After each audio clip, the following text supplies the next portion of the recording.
Je pense que j'ai bien dû attendre une dizaine de jours pour m'apercevoir que le chat était revenu avec un autre papier, un papier d'une autre couleur autour du cou.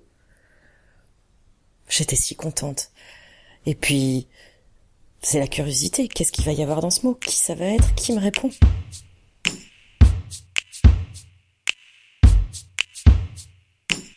Qui n'a pas éprouvé un jour, même un instant, ce sentiment de solitude? Solitude chérie du solitaire endurci ou isolement enduré par une âme esseulée? Ponctuelle et de circonstances ou compagne du quotidien? Sentiment bien connu ou découverte absolue? Nous la croiserons toutes et tous sur notre chemin. Que l'on vacille ou non, que fait-on alors de ce temps avec soi? Repli, ouverture, tentation de l'aventure? Excitation, détestation, exploration? Au détour d'une rue, Lucie laisse jaillir une idée en se laissant porter. Ou comment la surprise égaye parfois le quotidien. Mais au fait, ça arrive où, une bouteille à la mer? J'ai jamais eu d'animaux chez moi, jusqu'à ce que mon père, en mal de je ne sais quoi, décide de s'occuper de récupérer des chiens errants. Et à la fin de sa vie, de faire un refuge pour chiens errants. Donc moi, j'ai quand même un peu côtoyé des animaux, même si nous n'en avions jamais eu à la maison. Et une fois mariée, je suis devenue citadine. Il était exclu pour moi d'avoir un animal dans un appartement. Donc voilà, j'ai passé ma vie comme ça, à n'être pas particulièrement une amie des bêtes. Et au décès de mon mari, la solitude s'est fait un peu sentir. Mes enfants et mes petits-enfants étaient loin. Du coup, je me suis un peu pris d'affection pour les chats du quartier. J'allais un peu les voir, je les repérais. Et puis, de fil en aiguille, je me suis mis à leur donner un peu à boire, puis de la pâtée. Enfin voilà comment on construit quelque chose avec les animaux sauvages. Voilà. Donc je suis devenue la vieille au chat du quartier probablement.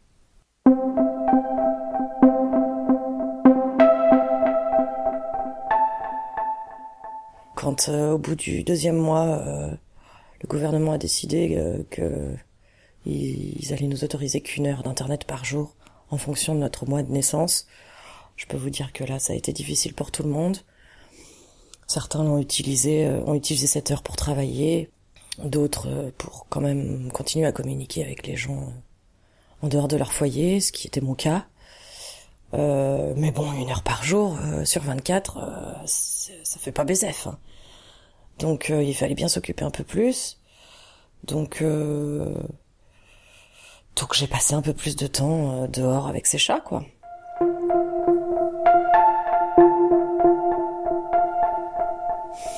Eh ben, justement, je ressentais la solitude de plus en plus fort, l'isolement.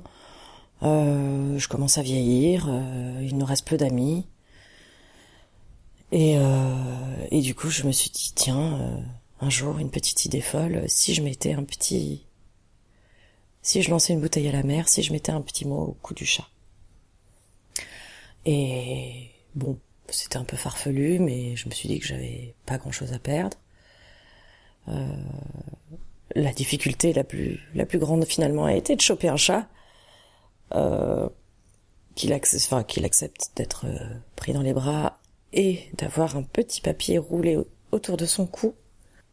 Et je me suis dit, je vais envoyer un petit mot à quelqu'un, je sais pas qui, quelqu'un le recevra peut-être un jour et qui sait, il peut se passer des choses.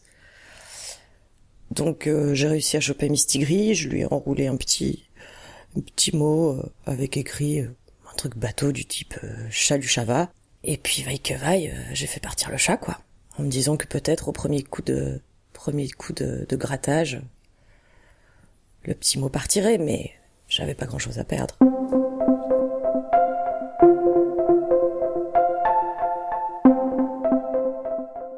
Oh, ça a été un peu long quand même, hein. Forcément, mon impatience a déformé le temps, je pense.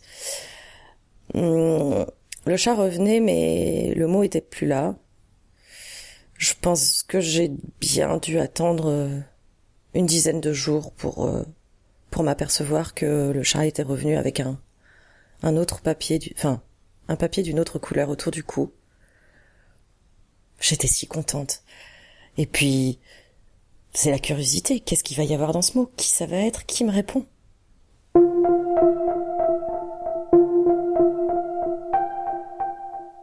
Oui, je l'ai ouvert. J'étais trop curieuse de découvrir ce qu'il y avait à l'intérieur. Qu'est-ce qu'il y avait à l'intérieur? Je suis comme je suis faite comme ça. Quand j'ai envie de rire, oui, je ris aux éclats. J'aime celui qui m'aime, est-ce ma faute à moi? Si ce n'est pas le même que j'aime à chaque fois. Je suis comme je suis faite comme ça. Que voulez-vous de plus? Que voulez-vous de moi? Je suis faite pour plaire et n'y puis rien changer. Mes talons sont trop hauts, ma taille trop cambrée, mes seins beaucoup trop durs et mes yeux trop cernés. Et puis après, qu'est-ce que ça peut vous faire? Je suis comme je plais à qui je plais. Qu'est-ce que ça peut vous faire, ce qui m'est arrivé? Oui, j'ai aimé quelqu'un. Oui, quelqu'un m'a aimé. Comme les enfants qui s'aiment, simplement savent aimer. Aimer, aimer. Pourquoi me questionner? Je suis là pour vous plaire et n'y puis rien changer. Un poème un peu chantant. Ça ressemblait à ce qu'on apprenait à l'école, à mon époque. Peut-être du Prévert. Mais j'en étais pas sûre, je suis allée voir un peu dans mes livres. Bon, la poésie n'est pas mon genre préféré, mais j'avais quand même quelque chose. Je regarde un peu, je trouve un recueil de Prévert, je ne trouve pas ce poème. Donc le lendemain, j'utilise mon unique heure d'internet pour faire une petite recherche. Et je trouve ce poème qui s'appelle « Je suis comme je suis » dans un recueil qui s'appelle « Paroles ». Et je me suis dit que plutôt que d'essayer d'en savoir plus sur mon interlocuteur, je me suis dit allez, allons-y, je vais en mettre un autre. Je vous le lis.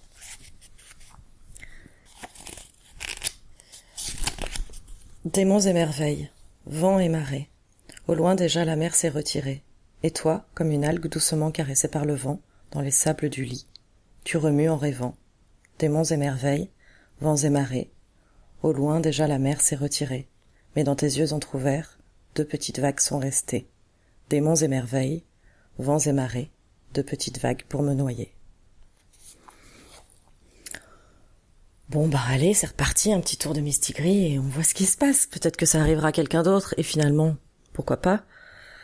Peut-être que c'est la même personne qui le récupérera. Je ne savais pas.